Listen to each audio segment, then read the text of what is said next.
Mary Annette, thanks for joining us. Thanks for having me, Stewart. You and I spoke with the attorneys for the Winnebago tribe today, and one of them said she saw a disconnect between the Department of the Interior, which is doing a deep dive into the boarding school era, and the Army, which is dragging its feet. What's going on here? Yes, I think the Army is really very much interested in their internal workings, power, and policies. So I think that's what, in some ways, it's run afoul of that. I mean, they have a certain way of doing things, and they're very interested in maintaining that. And Mary Annette, why is this suit, the Winnebago tribe of Nebraska suit against the Army, why is it important?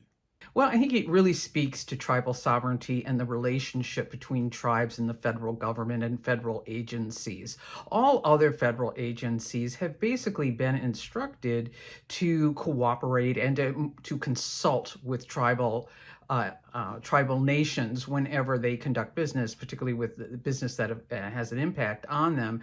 And the Army, in many ways, we could see that this is, a disregard of those orders. And of course, the Army has been part of the boarding school era from day one.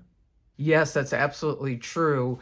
They were very involved after Grant's peace policy during his administration. He recruited former colleagues that worked with him during the Civil War, General Tecumseh Sherman and Sheridan, who were responsible for this scorched earth policy and strategy that they utilized during their infamous March to the Sea. And they utilized those same strategies against the Plains tribes to ensure that there was opening for Western expansion and also access to Black Hills gold.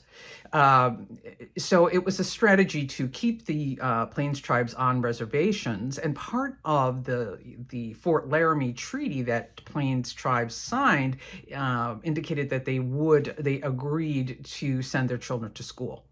And Lieutenant Pratt, the founder of Carlisle Indian School, was ordered by the Commissioner of Indian Affairs at the time, Ezra H., to recruit children from those tribes to ensure that they would, that they would behave, if you will, and the children he described as hostages for their people's good behavior. So very early on, the Army has been very involved with Indians and boarding schools.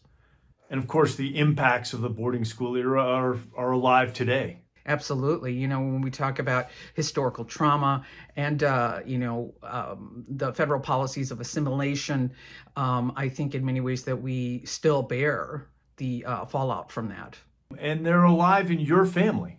Absolutely.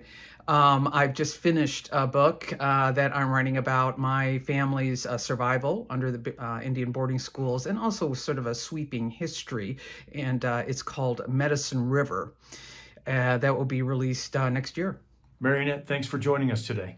Oh, thank you so much for having me, Stewart.